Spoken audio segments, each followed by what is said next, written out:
think many Bible readers have heard of Daniel in the Lion's Den. I'm gonna call this introduction Adam in the Lyin Den. Now, any subject that someone may speak on authoritatively, but without any actual experience or understanding, is lying. I'll give an example of what I mean. Take Genesis chapters 1 and 2.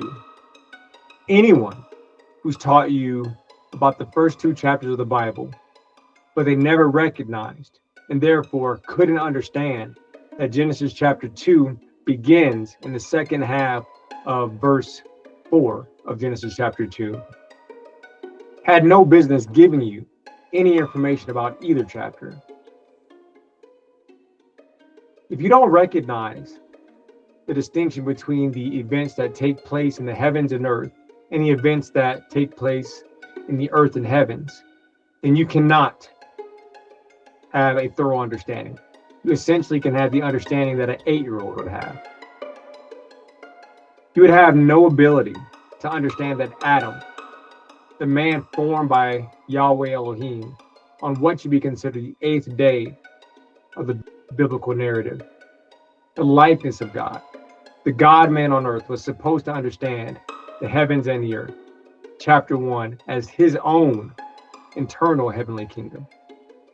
You wouldn't be able to recognize that the sea creatures created on day 5 represent Adam's root survival impulses and instincts, nor could you recognize that the animal kingdom created on day 6 represent Adam's emotional kingdom, nor that the man created in the image of God on day 6 was created to maintain order within and between Adam's own autogenerative kingdom, his survival, instinctual, and emotional kingdoms, and report back to the Godhead, who dwells in the waters above the firmament.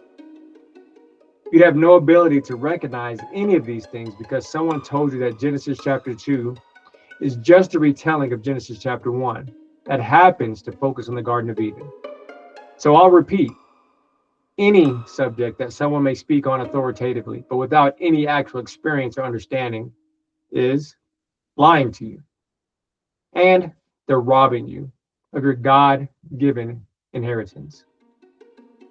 Whether they've been to seminary, Bible college, they're Jewish, a rabbi, Christian, Hebrew Israelite, Mormon, Jehovah's Witness, whatever.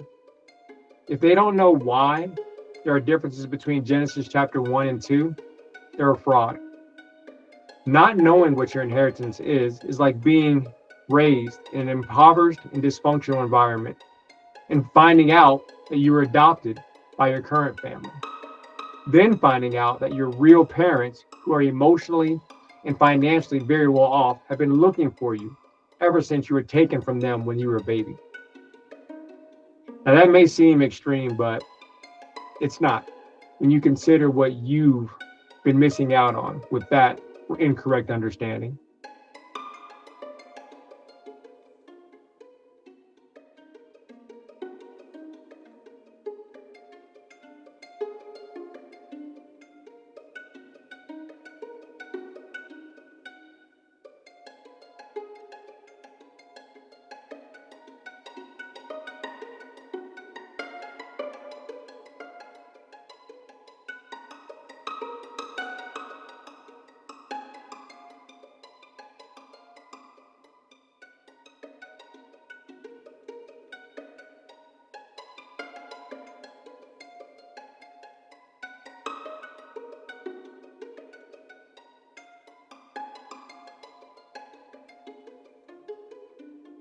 If you're into prophecy, you got to read the book of Daniel.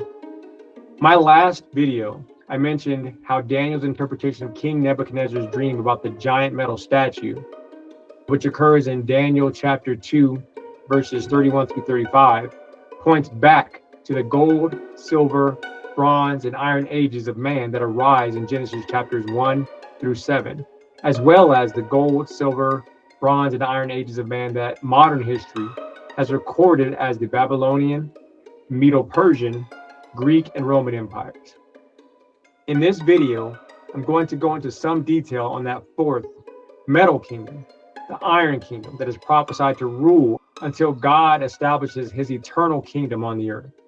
Throughout the book of Daniel, the first three of the modern kingdoms or empires are laid out plainly. The Babylonian Empire occurred in Daniel's day. It was followed by the Medo-Persian Empire. Next came the Grecian Empire. Those are all plainly stated and make up a good portion of the book of Daniel. The fourth empire, the iron, and the iron mixed with clay isn't called out by name, but identifying the empire is pretty easy. In Daniel chapter 9, a prophecy is given to Daniel by the angel Gabriel. The prophecy involves 70 weeks.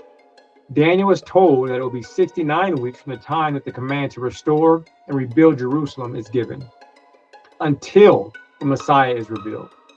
The command starts the countdown until the Messiah arrives in Judea.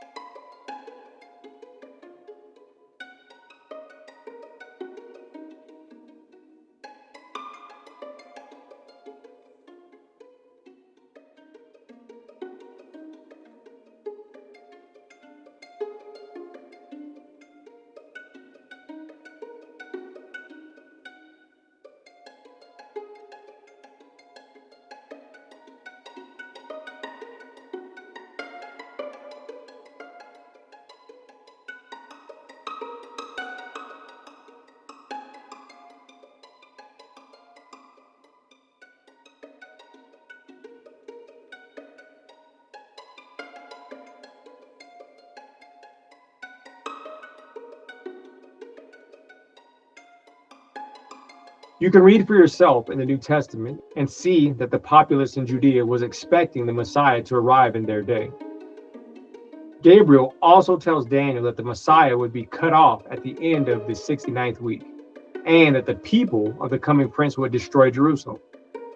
Just by making the connection between the text, the prophecy given to Daniel, and the New Testament, it's easy to see that the kingdom that is in power when the Messiah is revealed in Judea is the Roman Empire. Although it's not recorded in the Bible, history does record that the kingdom responsible for destroying Judea and its sanctuary were Roman citizens, Roman soldiers. There shouldn't be any mystery about who the fourth and iron kingdom is. It's the Roman Empire. Also, there shouldn't be any mystery about who the people of the coming prince is either. From Daniel's perspective of the four metals/kingdoms, Rome would follow the Grecian Empire. So the Roman Empire being the coming prince, the people of the coming prince who would destroy the city and sanctuary are therefore Romans. Just confirming what should be obvious. Adding in another element to give more clarity to the picture. In Daniel chapter 7, Daniel has a vision of four beasts. The first beast was a lion that had eagle's wings. The second beast was a bear with 3 ribs in his mouth. The third was a leopard with 4 wings on its back and 4 heads. And the fourth beast had iron teeth, a terrible beast. Later in the passage, we find out that the fourth beast also has bronze claws. Daniel is giving the interpretation of his vision of the 4 beasts.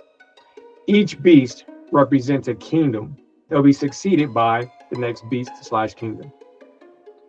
A parallel can be seen between the interpretation of the fourth beast of Daniel chapter 7 and the interpretation of the fourth metal of Nebuchadnezzar's dream from Daniel chapter 2. Both the fourth metal and the fourth beast represent the final empire and power that the Most High God destroys before establishing his eternal kingdom. Putting 2 and 2 together, the 4 beasts of Daniel chapter 7 represent the same 4 kingdoms of Daniel chapter 2. Adding in one more element from the book of Revelation, with just a little perception, we're seeing the section in my last video called Never Be Confused About the Book of Revelation Again. You will recognize that the 7-headed 10-horned beast that John saw in his vision, as detailed in Revelation chapter 13, is the same beast that Daniel saw in his vision in Daniel chapter 7. And clearing up some confusion that many people have expressed. I've heard this too many times. Know and understand that questions about what world leader is the Antichrist are simply misinformed. The beast and the false prophet in Revelation chapter 13 are both kingdoms. And yes, those kingdoms do have individual leaders, human leaders. But the kingdoms exist for hundreds or even thousands of years, unlike the human leaders in charge of those kingdoms, who live out normal human lifespans. Spirits don't age, we do. The beast is a political empire, and the false prophet, which follows the beast in Revelation chapter 13, is a religious empire that endures and supports the first beast. Now, you may say, but Rome was conquered. To which I respond, the beasts are spiritual entities behind the physical empires.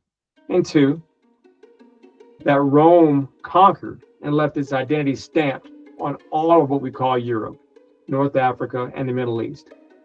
Rome, at least the spiritual entity, did fade in power and influence during what's called the Dark Ages. But very soon after that time period, European power did spread around the world and continues to influence the entire planet to this very day, and to directly influence or interfere in political, economic, and religious systems of sovereign nations worldwide. Now, if this sounds like an attack on European people, know this. It's pretty straightforward if you get into it for yourself. Again, you start with Babylon, the Medo-Persian Empire, the Greek Empire, it's followed by Rome. Rome conquered all of what we consider to be, or what we call today, Europe. That's who's in power. That's who's been in power since the time of the Dark Ages, or shortly after the Dark Ages. That's just history. You may ask, why wouldn't any church agree with this, nor make the Bible as plain and simple as this? Well, consider, there are two beasts in the book of Revelation chapter 13. A political beast, one of them, and a religious beast, the second one. Now, I'll say this, if you have any comments, you find any errors, or if you say, hey, this cleared up some of my confusion, please let me know in the comments below. I appreciate any and all that you have to say. Thank you.